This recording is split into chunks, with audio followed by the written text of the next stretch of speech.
Hey YouTube, this is Recipes from Bart Fan 62. Here's some tips and tricks for Dollywood. It is Monday, July the 8th. So we're roughly around 3 weeks, maybe 4, into their summer celebration. The last day for that is August 1st or August 6th or something like that. So here are some tips. First, if you don't want to deal with the traffic in the parking lot, you can take the trolley. You can go to Patriots Park and get a wristband that can take you to Dollywood Splash Country, as well as Gatlinburg through Pigeon Forge and I think Sevierville as well, for $3. If not, it's $2.50 one way, $2.50 another way. Now, if you take the trolley, that drops you off basically right at the gate, but you have to walk a little bit to go through security. All you have to do is walk through. Then you have the ticket booths. A one-day ticket is $99. 2 days is $119. 3 days is $129. So you can also see if you can find discounts through stuff like Coca-Cola or McDonald's in the area or something like that. Now, if you go, especially on a weekend, one of the best things to do is get a time saver, which is Dollywood's version of a fast pass.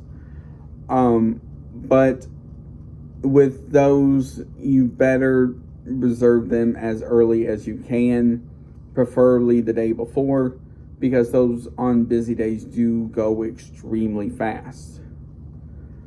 Now, when should you get to the park? As early as you can, because the later that you go, the busier it will be. And especially if you go anywhere between 11, I would say between 11 o'clock and noon, or later, good luck trying to find a space, because a lot of the time the main parking lot is full or is close to being full, so they are redirecting people to Splash Country. Now, the problem with that is Splash Country does get full as well. So a lot of the time what they will do will be recommend you park at Patriots Park and ride over. Now, the trolley will stop, I think it's like 30 minutes after the park closes. So keep that in mind. Next, once you get in, you have to decide which way you want to go.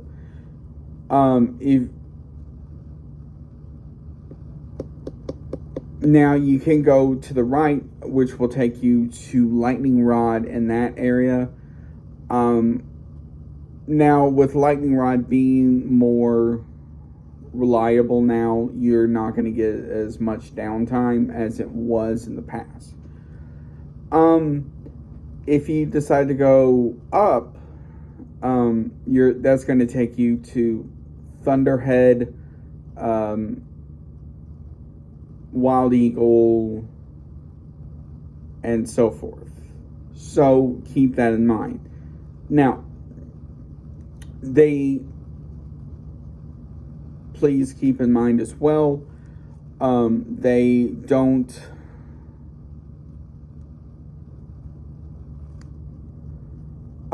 they drop the rope at around 11 o'clock in the mornings. gates will open up. I think it's at 9 o'clock or something like that. Also, the bakery will open around, I think it's 9:30 or 10 o'clock. So keep that in mind. And the bakery does fill up extremely fast as well. A lot of the times people will buy the cinnamon bread from there. Now, Wildwood Grove is their kids area, which you will see a lot of families in. So, their newest coaster in there, Big Bear Mountain, still does get quite a bit of a line. So my recommendation is to try and ride that as early as you can. Typically, they will always have 2 trains on the track.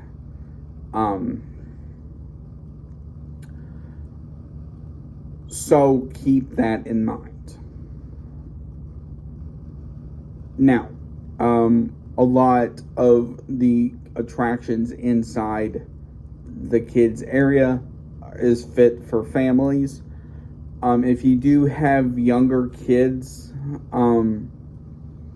in the county country fair area in the back of the park, there are 3 small attractions for them, which is near the bumper cars and so forth. Now, a lot of the rides in Wildwood Grove are meant for probably at least, I'd say, around 10-year-olds and up, maybe slightly younger.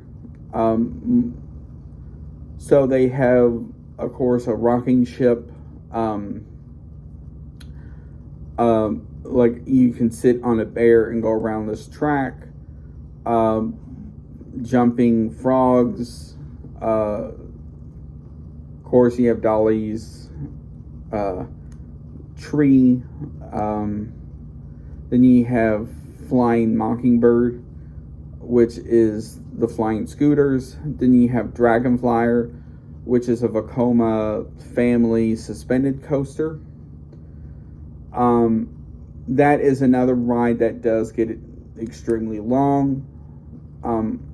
So keep that in mind, because it is a 1 train ops attraction. Now, the other attractions that tend to get longer lines is Fire Chaser Express. Now, that will typically always have around 3, I think it's like 3 trains on the track, but with it being a popular family style coaster, its line is long. Now, if you are a coaster enthusiast and you don't want to wait as long, one of the rides you can ride with the line not being as long is Tennessee Tornado, which hardly ever has a line.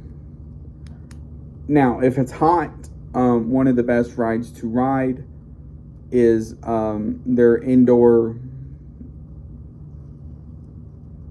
coaster, which is just right on down from Tennessee Tornado. That does always gets a little bit of a wait, but it, especially in hot days or busy days or both, the line can be rather long. Now, in Craftsman's Valley, it doesn't really focus on the rides. That's more of like a shopping. Now, you do have a few rides. So you have Owen's Farm, which has Barnstormer, which is a screaming string. And then you also have Daredevil Falls in there as well, which is their log flume style attraction. Next, once you get down past Craftsman's Valley, you will get to stuff like the Grist Mill, where they have the famous cinnamon bread. Across from that is Miss Lillian's barbecue slash smokehouse. So they just remodeled that as well. So it has a good sit down feel. Now, speaking of this, if it's hot outside, and you have a good sized family, there are 2 or 3 good sized restaurants that can fit all of them. First of them is Aunt Granny's. Now, Aunt Granny's is an all you can eat family style restaurant. So you can choose from fried chicken to all this other different stuff, which is really good. On down from Aunt Granny's is the Front Porch Cafe. Now, Front Porch Cafe is like an a la carte restaurant type place. And then, of course, you have Miss Lillian's, and then also slightly up from Miss Lillian's is Granny Ogle's Ham and Beans.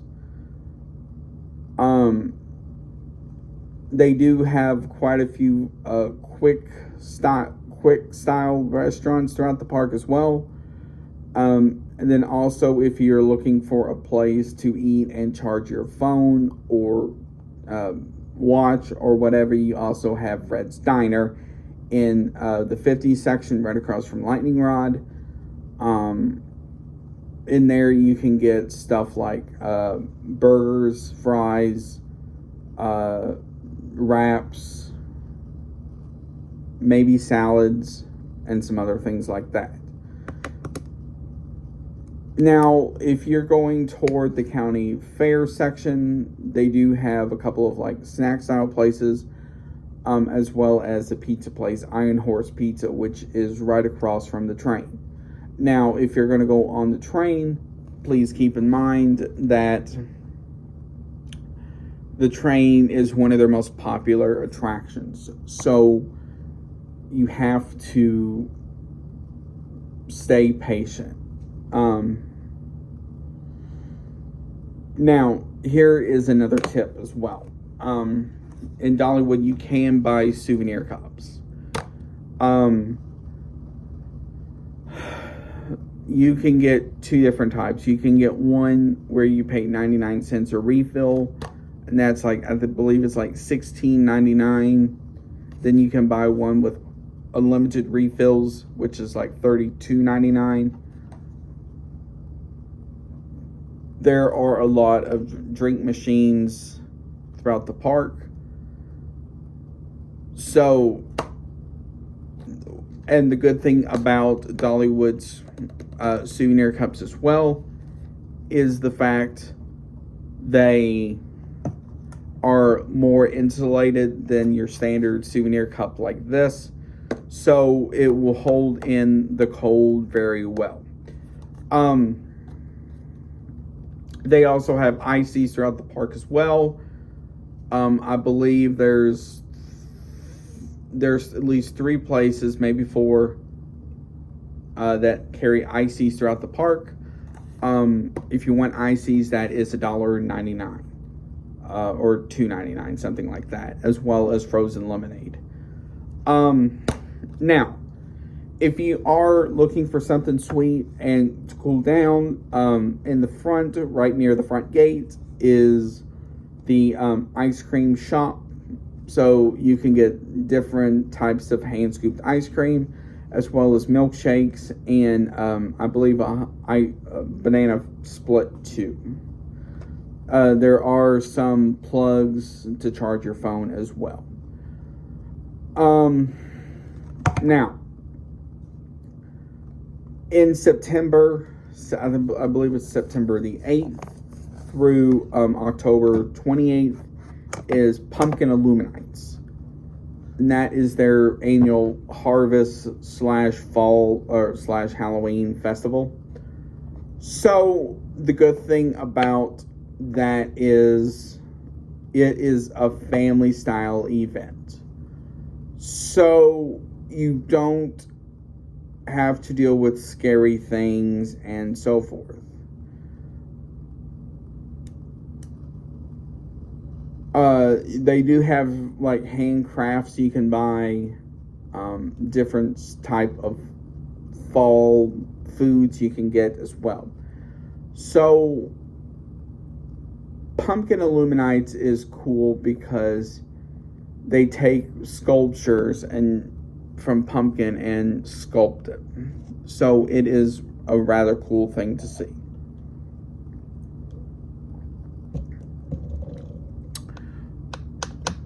Now, the other cool thing about these festivals throughout the park, they have different festival food booths, and in those food booths they will have different foods on depending on the festival, and a tasting pass as well. Here is a little quick note about the tasting pass. The best thing to do with these tasting passes is use them for the more expensive items than something like a drink. You can get these different drinks throughout the park, depending on the festival. They're typically around $5.99. The good thing about the tasting pass is they're good for the stuff that's like $10, $12, so forth. So I want to hear from you. Have you been to Dollywood at all? If so, what do you think? I would also like to recommend going to Theme Park Predictions YouTube page. He has done an incredible job on different Dollywood style videos. He has one, a Plane of Attack, another one for Dollywood in general, and so forth.